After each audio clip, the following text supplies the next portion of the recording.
আসসালামু আলাইকুম প্রিয় দর্শক, দুদিন আগে আমরা দেখলাম প্রধান উপদেষ্টার সঙ্গে দেশের মোটামুটি সবগুলি রাজনৈতিক দল বসে একত্রে বসে একটা জাতীয় ঐক্যের প্রশ্নে একটা মিটিং করলেন। সেই মিটিংয়ে জাতীয় ঐক্যের বিষয়টা এসেছিল এই কারণে যে বিশেষ করে ভারতের মিডিয়াগুলো যে প্রচারটা চালাচ্ছিল যে বাংলাদেশে সংখ্যালঘু নিধন চলছে, সংখ্যালঘুদের উপর নির্যাতন হচ্ছে, এই বিষয়টা যে আসলে সঠিক না, অথবা এই ধরনের অপপ্রচারের বিরুদ্ধে যে আমরা জাতিগতভাবে একত্রিত আছি, সেই পয়েন্টে তারা সবাই ঐক্যমত পোষণ করেছে। এই ঘটনার দুদিন পর আজকে আরেকটা ঘটনা ঘটেছে। সেই ঘটনাটা হলো, আজকে ঢাকায় বিএনপির একজন কেন্দ্রীয় নেতা এবং কুমিল্লায় জামাতে ইসলামের কেন্দ্রীয় নেতা, তারা দুজনে দুই জায়গায় মিটিং করেছেন, কিন্তু দুই জায়গায় একটা পয়েন্টে আমি দুজনের মধ্যে একটা ঐক্যের সুর দেখতে পাচ্ছি। সেটা হলো নির্বাচন দ্রুত দিতে হবে। ঢাকাতে বিএনপির কেন্দ্রীয় নেতা ডক্টর খন্দকার মোশাররফ হোসেন উনি বলেছেন যে যত দ্রুত সম্ভব নির্বাচনের দিকে যেতে হবে। এখানে ওনার একটা প্রোগ্রাম ছিল আজকে জাতীয় প্রেস ক্লাবের, সেটা হলো 90 যে ডাকসু নির্বাচন হয়েছিল, আমানুল রহমান যেটাতে নির্বাচিত হয়েছিলেন, সেই নির্বাচনে এবং সর্বদলীয় ছাত্র ঐক্য সময় একটা ছিল, তাদের উদ্যোগে একটা আলোচনা সভা হয়, 15 দিনের আলোচনা। সেই আলোচনা সভায় উনি ছিলেন এবং উনি ওখানে যে কথাগুলি বলেছেন, আমি ওনার কথাগুলো বরং আপনাদের একটু পড়েই শোনাই, তাহলে আপনি বুঝতে পারবেন টোনটা কি। উনি বলেছেন সরকার যে সংস্কারগুলো করতে চাচ্ছে সেগুলো শেষ করে দ্রুত নির্বাচনের দিকে যেতে হবে। জনগণ ঠিক করবে আগামীর বাংলাদেশ কেমন হবে। কথাটা খেয়াল করুন, খুব গুরুত্বপূর্ণ কথা। কিন্তু যে এক নম্বর হলো, যে সংস্কারগুলো এই সরকার করার জন্য উদ্যোগ নিয়েছে, হাতে নিয়েছে, সেগুলো শেষ করতে হবে এবং একটু তাড়াতাড়ি শেষ করতে বলেছেন, উনি তাগিদ দিয়েছেন। এবং তারপর বলছেন যে আগামীর বাংলাদেশ কেমন হবে সেটা কে ঠিক করবে? জনগণ ঠিক করবে। আগামী বাংলাদেশ হওয়া না হওয়া কিসের উপর নির্ভর করছে? সেটা কি সংস্কার কর্মকাণ্ডের উপর নির্ভর করছে? হ্যাঁ, সংস্কারটা কেন? দেশটা আগামীতে কিভাবে চলবে, দেশটা আগামীতে কেমন হবে, আগামীতে আবার স্বৈরাচার আসবে নাকি আসবে না, এই যে বিষয়গুলো, এগুলো নির্ধারণের দায়িত্ব ডক্টর খন্দকার মোশাররফ দিতে চান জনগণের উপর, অন্তর্বর্তী সরকারের উপর নয়, জনগণের উপর। এই বিষয়টা কিন্তু আমি মনে করি গুরুত্বপূর্ণ, কারণ উনি যে কথাটা বলেছেন যে যারা সরকারে আসবে, ওনার বক্তব্যটা কি, যারা সরকারে আসবে তারা তো জনগণের ভোটে আসবে। যদি জনগণের ভোটে একটা সরকার হয়, সেই সরকার যেটা করবে সেটাই জনগণের কথা হবে। উনি কিন্তু আলটিমেটলি ওদিকে যাচ্ছেন। দেখুন, ওনার বক্তব্যে কিন্তু একটা আমি মনে করি একটা দৃঢ় ভিত্তি আছে। ভিত্তিটা কি? এই যে সরকারটা এখন যেটা আছে, এই সরকারটা কি জনগণের সরকার? আপনি বলবেন যে বিপ্লবের সরকার। হ্যাঁ, আমিও বলি বিপ্লবের সরকার। বিপ্লব কারা করেছে? ছাত্র জনতারা মিলে করেছে। হ্যাঁ, করেছে। ডক্টর ইউনূস কি বলেছেন? ওনাকে কে নিয়োগ দিয়েছেন? ছাত্ররা নিয়োগ দিয়েছেন। তাহলে জনগণ কই? এখন আপনি বলবেন যে ছাত্ররা তো জনতা। হ্যাঁ, তাও মানলাম, ছাত্ররা জনতা, কোনো সমস্যা নাই। কিন্তু একটা কথা ভাবুন তো, যে আন্দোলন যেটা হয়েছিল জুলাই আগস্টে, সেই আন্দোলনটা বেসিক্যালি কোথায় হয়েছিল? শহরে না গ্রামে? শহরে। কিন্তু আপনি গ্রামে আন্দোলনে একটা ঘটনাও দেখাতে পারবেন না। তাহলে গ্রামের যারা জনগণ, তাদের কি কোনো সে নাই? এখন যারা শেখ হাসিনাকে তাড়িয়েছেন বলে দাবি করছেন, তারাই কি সবকিছু নির্ধারণ করবেন যে গ্রামের লোক কিভাবে চলবে? তা তো হবে না।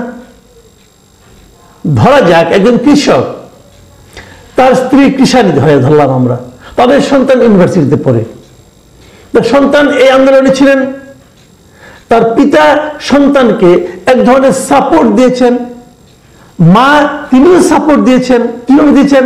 তিনি হয়তো জায়নামাজে বসে নামাজ পড়ে ছেলের জন্য দোয়া করেছেন।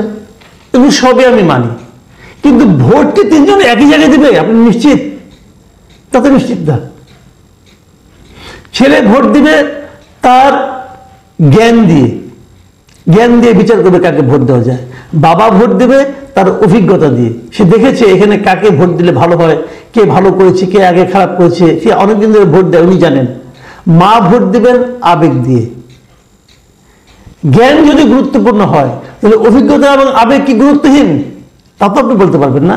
সবগুলো মিলিয়েই তো দেশ, কাজেই তাদেরকেও সিদ্ধান্ত নেওয়ার ক্ষমতা দিতে হবে। আমি মনে করি ডক্টর মোশাররফ হোসেন কিন্তু ওই কথাটাই বলার চেষ্টা করেছেন যে সারা দেশের মানুষ যাদেরকে দায়িত্ব দিবে যে দেশের চেহারাটা আগামীতে কেমন হবে, সেভাবেই দেশ চলতে হবে। উনি এই কথাটা কিন্তু বলেছেন। আমি মনে করি এই কথাটা কিন্তু গুরুত্বপূর্ণ। উনি আরেকটা কথা বলেছেন যে জনগণকে হেয় করার কোনো সুযোগ নেই, জনগণ ঠিক করবে তাদের সরকার কে হবে। সরকারকে রক্ষা করতে পারে, সরকারকে বিদায় করতে পারে, এটা এদেশের মানুষ প্রমাণ করেছে। এখানেও সাধারণ মানুষের যে শক্তি, সেটারই কথা উনি বলেছেন, বন্দনা উনি করেছেন। এবার আমরা বরং দেখি জামাতে ইসলাম কি বলেছে। জামায়াতে ইসলাম আজ মানে শুক্রবার কুমিল্লা নগরের টাউন হল মাঠে একটা কর্মী সম্মেলন ছিল তাদের। সেই কর্মী সম্মেলনে তারা বক্তব্য দিয়েছেন জামাত নেতারা। সেখানে জামাতের আমির ডাক্তার শফিকুর রহমানও ছিলেন। এবং শফিকুর রহমান কিন্তু অন্তর্বর্তীকালীন সরকারের কাছে দুটো দাবি করেছেন। এক নম্বর দাবি করেছেন যে, ওনার কথায় বলি, ওনার ভাষায় বলি, যে আমি অন্তর্বর্তী সরকারকে বলতে চাই আপনাদের সংস্কার কাজে গতি বাড়াতে হবে। এক নম্বর। তার মানে যেভাবে সংস্কার চলছে, এই সংস্কার কাজের গতিটাকে উনি প্রত্যাশিত মনে করছেন না। উনি মনে করছেন যে আরো একটু দ্রুত বেগে সংস্কারগুলো করতে হবে। এই সমস্ত সংস্কার কমিশন করেছেন, এগুলোকে উনি আরো দ্রুত কাজটাকে শেষ করতে বলেছেন।